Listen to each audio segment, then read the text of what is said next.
Welcome to Democracy Now!, democracynow.org, the War and Peace Report. I'm Amy Goodman. In Washington, D.C., police have arrested about 85 more protesters taking part in the Democracy Spring actions against corporate lobbying and big money in politics. This comes after more than 400 people were arrested after a sit-in at the Capitol Monday. The corporate networks widely ignored Monday's arrests, according to a tally by The Intercept. CNN did not devote any coverage to the protests. MSNBC mentioned them for 12 seconds, and Fox News discussed them for 17 seconds. CNN later posted a short item online. To see our interview with Democracy Spring organizer Kai Newkirk, go to democracynow.org. Nearly 40,000 Verizon workers on the East Coast have walked off the job, marking one of the biggest U.S. strikes in years. The workers have been without a contract since August as the attempt by Verizon to cut pensions and ease the outsourcing of work. Pickets are expected at hundreds of Verizon sites from Massachusetts to Virginia. Verizon says it's trained thousands of non-union employees to fill in. North Carolina Governor Pat McCrory has issued an executive order regarding the state's new anti-LGBT law. The law bars transgender people from using the bathroom that corresponds to their gender identity and eliminates local ordinances against anti-LGBT discrimination. The law sparked wide protests. Bruce Springsteen counseled a concert in North Carolina, and PayPal and Deutsche Bank said they will scrap plans for expansions in the state. On Tuesday, McCrory said he would expand protections for LGBT state employees and seek legislation to restore the right to sue for discrimination. You know, after listening to people's feedback during the past several weeks on this issue, I have come to the conclusion that there's a great deal of misinformation, misinterpretation, confusion, passion, and frankly, selective outrage and hypocrisy, especially against the great state of North Carolina. But based on this feedback, I am taking action to affirm the state's commitment to privacy and equality. No camera, 2 headphones. The ACLU of North Carolina called McCrory's order a poor effort to save face after his sweeping attacks on the LGBT community. President Obama meets with top aides at CIA headquarters today to discuss the U.S. campaign against ISIS. This comes as Pentagon officials tell the New York Times U.S. airstrikes have killed 25,000 ISIS fighters. Meanwhile, the Wall Street Journal reports the CIA and its regional partners have drawn up a so-called Plan B for Syria to supply rebels opposed to Syrian President Bashar al-Assad with more powerful weapons if a 6-week truce collapses. Peace talks aimed at ending the 5-year Syrian conflict are set to resume in Geneva today. An Algerian American man arrested in a controversial plot that drew accusations of entrapment has attempted suicide after detailing abuse behind bars. Ahmed Farhani pleaded guilty in 2012 to terrorism-related charges for discussing attacks on New York City synagogues with an undercover officer. But The Nation magazine reports the case against him was flimsy. Farhani had a history of mental illness, and days before his arrest, he told the officer he wanted to flip the guns they were going to buy for a profit.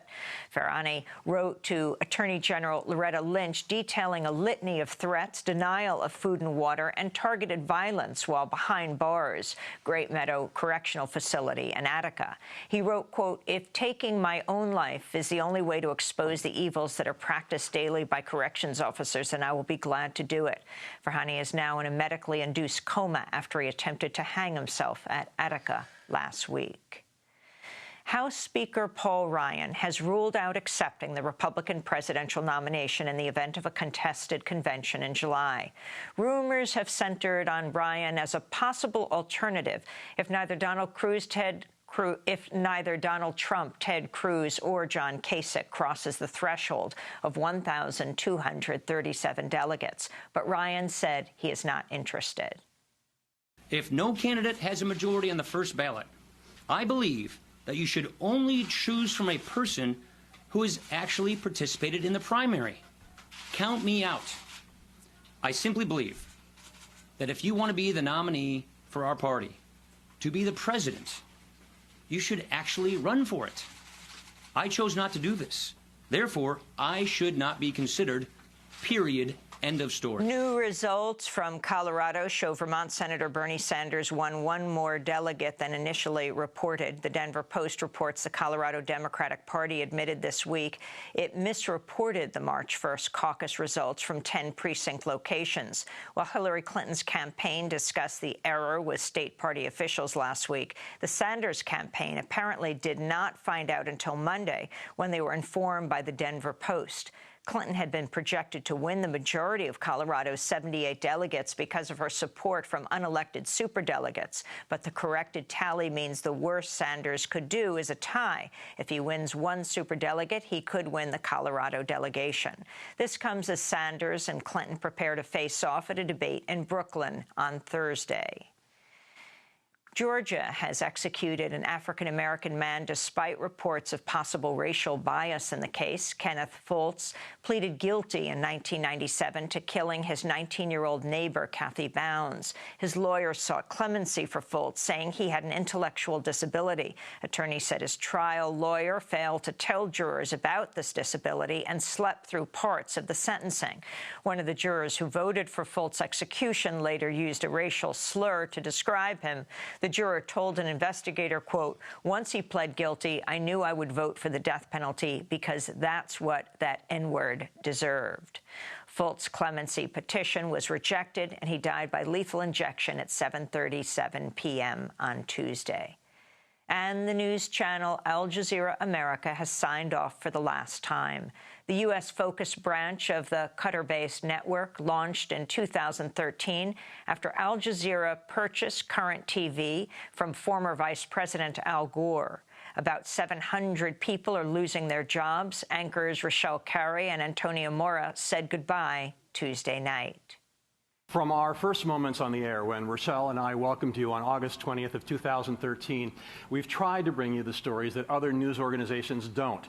And we hope we have lived up to our promise to be the voice of the voiceless and to speak truth to power. To those of you who have supported us on air and online, we thank you for allowing us to tell your stories. Good night and goodbye. And those are some of the headlines. This is Democracy Now!, democracynow.org, The War and Peace Report. I'm Amy Goodman.